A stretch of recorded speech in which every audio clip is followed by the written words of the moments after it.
दोस्तों जरा सोचिए, एक आदमी न्यूक्लियर बॉम्ब से मर जाए लेकिन वो फिर से जिंदा होकर एक सुपर हीरो बन जाए। आज की मूवी वॉचमैन में हमें कुछ ऐसा ही देखेंगे दोस्तों। इस मूवी की शुरुआत में हम देखते हैं कि एडवर्ड नाम का आदमी टीवी में न्यूज देख रहा है, जिसमें दिखाया जा रहा है कि यूनाइटेड स्टेट्स का कभी भी रशिया के साथ न्यूक्लियर वॉर हो सकता है। तभी एडवर्ड के घर पर एक आदमी आता है जो उसे मारने लगता है। एडवर्ड भी अपनी फुर्ती से उससे लड़ता है, लेकिन यह आदमी आसानी से एडवर्ड को मारकर बिल्डिंग से नीचे फेंक देता है, जिससे उसकी मौत हो जाती है। इसके बाद हम देखते हैं कि उसके घर पर पुलिस इन्वेस्टिगेट कर रही थी। पुलिस के जाने के बाद रॉरशार्क नाम का आदमी भी उस घर पर आता है। रॉरशार्क एक सुपर हीरो है जो हमेशा एक मास्क पहनता है। उसके फाइटिंग स्किल काफी अच्छे हैं और वो एक डिटेक्टिव भी है। पुलिस के जाने के बाद रॉरशार्क भी इन्वेस्टिगेट करता है और उसे एडवर्ड का सूट मिलता है। दरअसल एडवर्ड कॉमेडियन के नाम से जाने वाला एक सुपर हीरो और रॉरशार्क का पुराना कलीग था। रॉरशार्क इन्वेस्टिगेशन कर ही रहा था कि तभी वहां दो पुलिस वाले आ जाते हैं, जिनमें से एक को रॉरशार्क मारकर भाग जाता है। अगले सीन में हम देखते हैं हॉलिस नाम के एक रिटायर्ड सुपर हीरो को, जो डैनियल नाम के आदमी से बात कर रहा है। दरअसल पहले के टाइम में सुपर हीरोज को लोग काफी ज्यादा मानते थे, लेकिन अब गवर्नमेंट ने काफी सभी सुपर हीरोज को बैन ही कर दिया, क्योंकि इनकी वजह से काफी ज्यादा वायलेंस होने लगा था। डैनियल हॉलिस से बात करके वहां से चला जाता है। डैनी खुद भी नाइट आउल नाम का सुपर हीरो है जो काफी अमीर है और बैटमैन जैसे काम करता है। डैनियल अपने घर जाता है, लेकिन उसके घर का दरवाजा टूटा हुआ था। वो अंदर जाकर देखता है कि उसका पुराना दोस्त रॉरशार्क अंदर बैठा हुआ था, जो खुद भी एक सुपर हीरो है। वो उसे बताता है कि कॉमेडियन की मौत हो चुकी थी। डैनियल कहता है कि शायद किसी चोर ने उसे मारा होगा, लेकिन रॉरशार्क को ऐसा नहीं लगता, क्योंकि कॉमेडियन काफी खतरनाक सुपर हीरो है जिसे मारना किसी आम चोर के बस की बात नहीं। उसे लगता है कि कोई सभी मास्क वाले सुपर हीरोज को एक एक करके मार रहा है। डैनियल अब एक आम लाइफ जीता है और रॉरशार्क को सजेस्ट करता है कि अब वो भी एक काम छोड़ दे। इसके बाद हम एड्रियन नाम के सुपर हीरो को देखते हैं। एड्रियन दुनिया का स्मार्टेस्ट ह्यूमन बीइंग है और यही उसकी सुपर पावर है। एड्रियन एक ऐसा सुपर हीरो था जिसने कभी मास्क नहीं पहना। इसी की वजह से उसकी रियल आइडेंटिटी सभी लोगों को पता है। इसी बात का फायदा उठाकर उसने एक बहुत बड़ी कंपनी बनाकर काफी पैसा कमाया। यहाँ पर इसका इंटरव्यू हो रहा था जब वहाँ डैनियल उससे मिलने आता है। ये दोनों पुराने दोस्त रह चुके हैं। डैनियल उसे बताता है कि रॉरशार्क को लगता है कि कोई सभी सुपर हीरोज को मार रहा है, इसलिए वो उसे अलर्ट करने के लिए आया है। लेकिन एड्रियन की चिंता इस समय कुछ अलग है। वॉर जैसे हालात में रशिया जल्दी यूनाइटेड स्टेट्स पर न्यूक्लियर बॉम्ब से हमला करेगा, जिससे काफी लोग मर जाएंगे। इस न्यूक्लियर को खुद जॉन यानी डॉक्टर मैनहट्टन भी नहीं रोक सकता। दरअसल डॉक्टर मैनहट्टन सभी सुपर हीरोज में से सबसे ज्यादा ताकतवर है। वो किसी भी चीज को आसानी से डिस्ट्रॉय कर सकता है बिना उसे हाथ लगाए। मैनहट्टन के पास टेलीपोर्ट और क्लोन करने की पावर्स भी है। अगले सीन में हम देखते हैं कि रॉरशार्क चोरी छुप के डॉक्टर मैनहट्टन से मिलने जाता है, लेकिन मैनहट्टन अपनी पावर्स की वजह से जानता था कि वो उससे मिलने आएगा। डॉक्टर मैनहट्टन के पास फ्यूचर देखने की पावर है, इसलिए रॉरशार्क चाहता है कि वो पता लगाए कि कॉमेडियन को किसने मारा और इस सब के पीछे कौन है। तभी वहां डॉक्टर मैनहट्टन की गर्लफ्रेंड लॉरी आती है, जो रॉरशार्क को वापस जाने को कहती है क्योंकि उसे पुलिस ढूंढ रही है। लॉरी भी एक सुपर हीरो है। डॉक्टर मैनहट्टन कहता है कि वो फ्यूचर में होने वाले वॉर के एक्सप्लोजन की वजह से फ्यूचर नहीं देख सकता। रॉरशार्क उससे हेल्प मांगता है, लेकिन डॉक्टर मैनहट्टन उसे अपनी पावर से बाहर टेलीपोर्ट कर देता है। लॉरी को यह बात ठीक नहीं लगती कि डॉक्टर मैनहट्टन उससे काफी बातें छुपाता है। तब मैनहट्टन उसे बताता है कि वो एड्रियन के साथ मिलकर एक प्रोजेक्ट पर काम कर रहा है जिससे वॉर ना हो। इसके बाद वो लॉरी का माइंड रीड करता है और कहता है कि उसे पता है कि वो डैनियल के साथ डिनर के लिए जाने वाली है। मैनहट्टन अपने काम में वापस लग जाता है और लॉरी डैनियल के साथ डिनर के लिए जाती है। साथ ही वो दोनों अपने सुपर हीरो दिनों को याद करते हैं। यहाँ हमें पता चलता है कि डॉक्टर मैनहट्टन गवर्नमेंट के लिए काम करता है और उसका ध्यान रखने के लिए गवर्नमेंट ने लॉरी को उसके पास रखा है। अगले सीन में हम कॉमेडियन की फ्यूनरल को देखते हैं। वही लॉरी अपनी माँ के पास जाती है, जो खुद भी एक सुपर हीरो थी।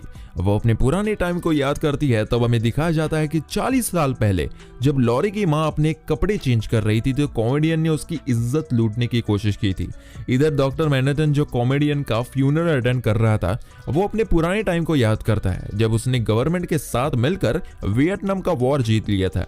वॉर में कॉमेडियन भी उसके साथ था। जीत के बाद कॉमेडियन के पास एक औरत आती है जिसके पेट में कॉमेडियन का बच्चा था, लेकिन कॉमेडियन उस औरत को शूट कर देता है। तो मैनहट्टन उसे कहता है कि उसे शूट नहीं करना चाहिए था, लेकिन कॉमेडियन बहुत बोल्ड और मुंह फट आदमी था। वो उल्टा मैनहट्टन को ब्लेम करते हुए कहता है कि अगर वो रोकना चाहता है तो उसे रोक सकता था, इसलिए इसमें मैनहट्टन की गलती है। दूसरी तरफ एड्रियन भी अपने पुराने टाइम को याद करता है जब सभी सुपर हीरोज के बीच मैनहट्टन एक औरत को लेकर अपने साथ आता है। यही पहली बार लॉरी ने मैनहट्टन को देखा था। सभी लोग दुनिया बचाने की बात कर रहे थे, लेकिन कॉमेडियन सभी को उकसाता हुआ अपनी बात को बड़ा बताता है और उनके प्लान के चार्ट को जलाकर चला जाता है। डैनियल भी अपने पुराने टाइम को याद करता है जब पुलिस स्ट्राइक पर थी और लोगों ने सड़कों पर हंगामा कर दिया था। डैनियल कॉमेडियन के साथ अपने शिप में लोगों को शांत करने के लिए गया था, लेकिन कॉमेडियन ने सभी लोगों को हंगामा करने के लिए मारना शुरू कर दिया। सभी के जाने के बाद एक और आदमी कॉमेडियन की ग्रेव पर जाकर प्रे करता है, जिसे एक भिखारी देखता है। अगले सीन में हम देखते हैं कि ये आदमी अपने घर आता है। इसका नाम मोलोच है, जिसे रॉरशॉक पकड़कर मारता है। रॉरशॉक को पता है कि ये कॉमेडियन की ग्रेव पर गया था, इसलिए उसे लगता है कि कॉमेडियन को इसने ही मारा है। मोलोच पुराने टाइम में एक विलन हुआ करता था जिसकी कॉमेडियन से दुश्मनी थी। मोलोच डरता हुआ कहता है कि उसने उसे नहीं मारा, बल्कि कॉमेडियन तो कुछ दिन पहले खुद उसके पास आकर रोता हुआ अपने किए हुए कामों के लिए माफी मांग रहा था। रॉरशॉक उसकी बात पर भरोसा नहीं करता, फिर भी वो वहां से चला जाता है। अगले सीन में हम देखते हैं लॉरी मैनहट्टन के साथ इंटीमेट हो रही थी, लेकिन तभी उसे पता चलता है कि वो मैनहट्टन नहीं बल्कि उसके क्लोन्स है। उस समय मैनहट्टन तो अपना काम कर रहा था। लॉरी उससे बहस करने लगती है कि वो इंसानों को नहीं समझ सकता। गुस्सा होकर लॉरी वहां से डैनियल के घर जाती है। वो उसे कहती है कि वो अपने सुपर हीरो टाइम को याद करना चाहती है, इसलिए दोनों रोड में एक जगह जाते हैं जहां उन्हें कुछ गुंडे घेर लेते हैं। इधर मैनहट्टन रेडी होकर खुद को टेलीपोर्ट करके एक इंटरव्यू में जाता है जहां उससे सवाल जवाब किए जाते हैं और वो उनको जवाब देता है। इधर लॉरी और डैनियल सभी गुंडों को आसानी से मार देते हैं। इंटरव्यू में एक इंटरव्यूअर मैनहट्टन से सवाल करते हुए उसे कहता है कि उसके साथ काम करने वाले कई सारे लोगों की मौत कैंसर से हुई है। इसके लिए वो मैनहट्टन को ब्लेम करता है। मैनहट्टन इन सब ब्लेम्स को खारिज करता है, लेकिन तब वही उसकी एक्स गर्लफ्रेंड जेनी आती है जिसे कैंसर है और वो चिल्लाते हुए उसे ब्लेम करती है। तो बेचारा मैनहट्टन उसे कहता है कि उसे इस बारे में कुछ भी नहीं पता था। जेनी वहां से चली जाती है और सभी रिपोर्टर्स को घेर लेते हैं, जिससे तंग आकर मैनहट्टन वहां से गायब हो जाता है। इधर लॉरी और डैनियल सभी गुंडों को मारने के बाद वहां से चले जाते हैं। डैनियल जब हॉलिस के पास जाता है तो उसे पता चलता है कि मैनहट्टन लाइव टीवी पर गायब हो गया था। मैनहट्टन अब मार्स प्लेनेट पर आ चुका था। वह वो अपने पास्ट को याद करता है जब वो एक नॉर्मल इंसान था और वो जेनी के साथ काफी खुश था। यहाँ हमें पता चलता है कि मैनहट्टन एक साइंटिस्ट था और वो एक न्यूक्लियर प्लांट में काम किया करता था। एक दिन वो एक चैम्बर में अपनी वॉच भूल जाता है जहां एक न्यूक्लियर टेस्टिंग होना था। वॉच को लेने के लिए वो वापस जाता है, लेकिन उस चैम्बर में बंद हो जाता है। काउंटडाउन स्टार्ट हो चुका था, इसलिए उस चैम्बर का दरवाजा नहीं खोला जा सकता था। जेनी भी अब कुछ नहीं कर सकती थी। वो रोती हुई वहां से चली जाती है और तभी प्रोग्राम स्टार्ट होता है जिसकी एनर्जी से मैनहट्टन की बॉडी खत्म हो जाता है। लेकिन कुछ ही दिन बाद एक एनर्जी से मैनहट्टन वापस जिंदा हो जाता है और अब ये एक सुपर हीरो बन जाता है। इससे मैनहट्टन सुर्खियों में आ जाता है। मैनहट्टन का यूज गवर्नमेंट ने दुश्मनों को खत्म करने के लिए किया। जेनी को अब मैनहट्टन से डर लगने लगा था, लेकिन मैनहट्टन अब भी उससे प्यार करता है। वो दोनों इसके बाद भी साथ रहे, लेकिन मैनहट्टन उसे धोखा देता है। जेनी मैनहट्टन को लॉरी के साथ देखती है, जिसके बाद वो उसका साथ छोड़ देता है। मैनहट्टन अब इंसानों के इन परेशानियों को देखकर पक चुका था। वो मार्स पर ही अपनी अलग दुनिया बनाने लगता है। इधर अर्थ पर किसी को नहीं पता कि मैनहट्टन कहाँ गया। गवर्नमेंट ऑफिशियल्स मैनहट्टन के लापता होने पर लॉरी को ब्लेम करते हैं, क्योंकि उसका ध्यान रखने के लिए उसे पैसे मिलते हैं। साइंटिस्ट को पता चल चुका था कि मैनहट्टन मार्स पर है। इधर गवर्नमेंट पूरी तरह हिल चुकी थी, क्योंकि उन पर कभी भी हमला हो सकता है और मैनहट्टन उनके लिए बहुत बड़ा हथियार था। लॉरी एक एजेंट को मारकर वहां से भाग जाती है। इधर एड्रियन के साथ कुछ कंपनीज के लोग थे जब वहां एक किलर आकर उसे शूट करने की कोशिश करता है, लेकिन एड्रियन एक सुपर हीरो है जो कि काफी आसानी से उसे मारकर उससे पूछता है कि उसे किसने भेजा, लेकिन वो उससे पहले ही जहर खा लेता है। एड्रियन समझ जाता है कि रॉरशॉक की बात सच थी। दूसरी तरफ रॉरशॉक उस किलर के घर जाता है जिसने एड्रियन को मारने की कोशिश की थी और वहां पर उसे सुराग मिलता है, जिससे उसे दोबारा मोलोच पर शक होता है। दरअसल ये किलर पिरामिड नाम की कंपनी में काम करता था और मोलोच भी वही काम करता था, इसलिए वो उसके घर जाता है जहां उसे पता चलता है कि मोलोच ऑलरेडी मर चुका है। तभी मोलोच के घर को पुलिस घेर लेती है। रॉरशॉक समझ जाता है कि उसे फंसाया गया है। रॉरशॉक पहले तो बचने के लिए सभी को मारता है, लेकिन फिर वो पकड़ा जाता है। और उसका मास्क भी निकाल दिया जाता है। एक डॉक्टर आकर रॉरशॉक से बातचीत करता है, तब वो उसे अपने पास्ट के बारे में बताता है कि वो किस तरह सुपर हीरो बना। उसकी कहानी इतनी खतरनाक होती है कि डॉक्टर वहां से चला जाता है। रॉरशॉक जिस जेल में बंद था, उस जेल में काफी सारे कैदियों को रॉरशॉक ने ही पकड़वाया था।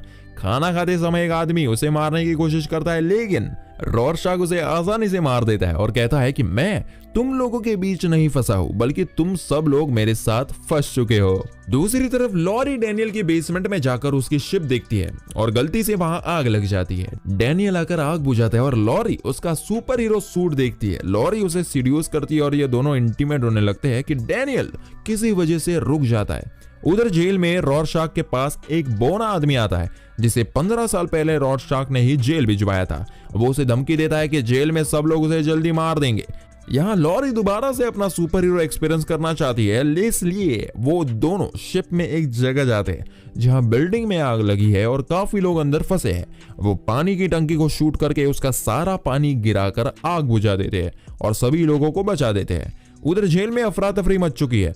बोना आदमी रॉरशॉक को मारने के लिए अपने दोनों गार्ड्स को लेकर आया है, लेकिन रॉरशॉक काफी आसानी से दोनों को मार गिराता है और वो बोना आदमी वहां से भाग जाता है। इसके बाद हम देखते हैं कि लॉरी और डैनियल उसे जेल से बाहर निकालने के लिए पहुंचते हैं। वो सभी प्रिजनर्स को मारते हैं। रॉरशॉक अपना मास्क दोबारा से पहन लेता है और बोना आदमी को मारकर उनके साथ चला जाता है। वो लोग डैनियल के बेसमेंट में पहुंचते हैं तो वहां मैनहट्टन आ जाता है। मैनहट्टन लॉरी को अपने साथ मार्स पर लेकर जाता है। लॉरी वहां सांस नहीं ले पाती तो मैनहट्टन उसके लिए एक शील्ड बनाता है जिससे वो सांस ले पाती है। वो हैरान होती है कि वो मार्स पर है। अर्थ पर डैनियल और लॉरी ने जिन लोगों को मारा था उनके साथ ही मिलकर हॉलिस को मारने लगते हैं। हॉलिस जो कि रिटायर्ड सुपर हीरो है, पहले तो उन्हें मारता है, लेकिन आखिर में यह सब उसे जान से मार देते हैं। डैनियल और रॉरशॉक एक बार उस आदमी को टॉर्चर करते हैं जिसने एड्रियन को मारने के लिए उस आदमी को हायर किया था, जिससे उन्हें पता चलता है कि सुपर हीरोज को मारने के पीछे कौन है। उन्हें पता चलता है कि मैनहट्टन की एक्स गर्लफ्रेंड जेनी ने उसे हायर किया था। डैनियल को न्यूज में पता चलता है कि हॉलिस मर चुका है। इसके बाद डैनियल और रॉरशॉक एड्रियन के ऑफिस में जाकर चेक करते हैं तो उन्हें पता चलता है कि इन सब के पीछे असल में एड्रियन ही है। उसने ही जेनी को इंटरव्यू के दौरान वहां भेजा जिससे मैनहट्टन यहां से चला गया। उसने ही कॉमेडियन को मारा और रॉरशॉक को जेल भी उसने ही भिजवाया। एड्रियन इतना ताकतवर है कि वो अकेले ही डैनियल और रॉरशॉक को मार सकता है। लॉरी मैनहट्टन को कन्विंस करती है कि वो अर्थ पर जाकर दुनिया को बचा ले, लेकिन मैनहट्टन ह्यूमंस से काफी परेशान हो चुका है। मैनहट्टन लॉरी को उसका पास्ट का सीन दिखता है जिसमें उसकी मां सैली अपने हस्बैंड से बहस कर रही थी और तब लॉरी वहीं पर खड़ी थी। उसे पता चलता है कि उसका पिता असल में कॉमेडियन था। लॉरी ये देखकर हैरान होती है और काफी रोती है। मैनहट्टन उसे चुप करवाता है और उसे कहता है कि वो उसके साथ अर्थ पर चलने के लिए रेडी है। एड्रियन को मारने के लिए डैनियल और रॉरशॉक एंटार्क्टिका आ चुके थे। एड्रियन को उनके आने का पता चल चुका था। वो लोग चुपके से एड्रियन पर अटैक करने वाले थे कि एड्रियन उन दोनों को काफी आसानी से ही मार गिराता है। वो कहता है कि कॉमेडियन को इस बारे में पता चल चुका था कि वो क्या कर रहा है, इसलिए उसे कॉमेडियन को मारना पड़ा। वो उन्हें यह भी बताता है कि उसी ने चाल बिछाकर रॉरशॉक को पुलिस के हाथों में पकड़वाया था। साथ ही उसने खुद को मरवाने की कोशिश इसलिए की थी ताकि कोई भी उस पर शक ना कर सके। इतने साल तक उसने मैनहट्टन से अनजाने में एक बहुत बड़ा न्यूक्लियर बनवाया जिससे कई सारे शहर अपने आप खत्म हो जाएंगे। वो बताता है कि वो लाखों लोगों को मारकर करोड़ों लोगों को बचाना चाहता है जिससे कि वर्ल्ड वॉर रुक जाए। दरअसल एड्रियन का प्लान मैनहट्टन के न्यूक्लियर वेपन से सिटीज को डिस्ट्रॉय करने का था ताकि दुनिया को लगे कि ये सब मैनहट्टन ने किया है। इस बॉम्ब का ट्रिगर उसने पहले ही दबा दिया था। हम देखते हैं कि इस न्यूक्लियर से इतना बड़ा धमाका होता है कि शहर खत्म हो जाता है और लोग जलकर खाक बन जाते हैं। मैनहट्टन जब आता है तो उसे पता चलता है कि ये धमाका वर्ल्ड वॉर की वजह से नहीं बल्कि उसके ही बनाई हुई मशीन से हुआ। मैनहट्टन लॉरी के साथ एड्रियन के पिरामिड जाता है। एड्रियन ने पहले ही मैनहट्टन को हराने का इंतजाम कर रखा था। मैनहट्टन जैसे ही एक जगह जाकर खड़ा होता है, एड्रियन मशीन शुरू कर देता है जिससे मैनहट्टन भी वही खत्म हो जाता है। एड्रियन बाहर आता है तो लॉरी उसे शूट कर देती है, लेकिन वो बुलेट को पकड़ लेता है। तभी उसके पीछे मैनहट्टन आ जाता है। वो उसे कहता है कि वो सन की सरफेस पर चलने के बाद भी नहीं मरा। तो एड्रियन को ऐसा कैसे लगा कि उसकी मशीन से वो मर जाएगा। मैनहट्टन उसे मारने वाला था कि तभी एड्रियन टीवी ऑन कर देता है जिसमें दिखाया जा रहा था कि ब्लास्ट से लाखों लोग मर चुके थे जिसके लिए मैनहट्टन जिम्मेदार है। इसलिए मैनहट्टन से लड़ने के लिए यूएस और सोवियत यूनियन फ्रेंड्स बन जाते हैं। इसमें एक चीज ठीक हुई कि वर्ल्ड वॉर रुक गया। एड्रियन को लगता है कि उसकी वजह से वर्ल्ड वॉर रुक गया। बेचारा मैनहट्टन सबको मना करता है कि किसी को भी सच ना बताया जाए, अगर सबको सच पता चला कि मैनहट्टन इसके लिए जिम्मेदार नहीं है तो वर्ल्ड वॉर दोबारा हो जाएगा। रॉरशॉक वहां से बाहर निकलकर सभी को सच बताने लगता है कि मैनहट्टन उससे रिक्वेस्ट कर रहा है कि वो ना जाए। रॉरशॉक कहता है कि वो सबको जाकर सच बता दे, तो मैनहट्टन को मजबूरन अपने अच्छे दोस्त को जान से मारना पड़ता है। डैनियल रोने लगता है और मैनहट्टन और लॉरी को आखिरी बार बाय बोलकर चला जाता है। और इसी के साथ ये मूवी यही खत्म हो जाती है दोस्तों। अगर वीडियो पसंद आया हो तो एक लाइक जरूर करें और इसी तरह के एक्सप्लेनेशंस के लिए चैनल को सब्सक्राइब जरूर करें। Thank you.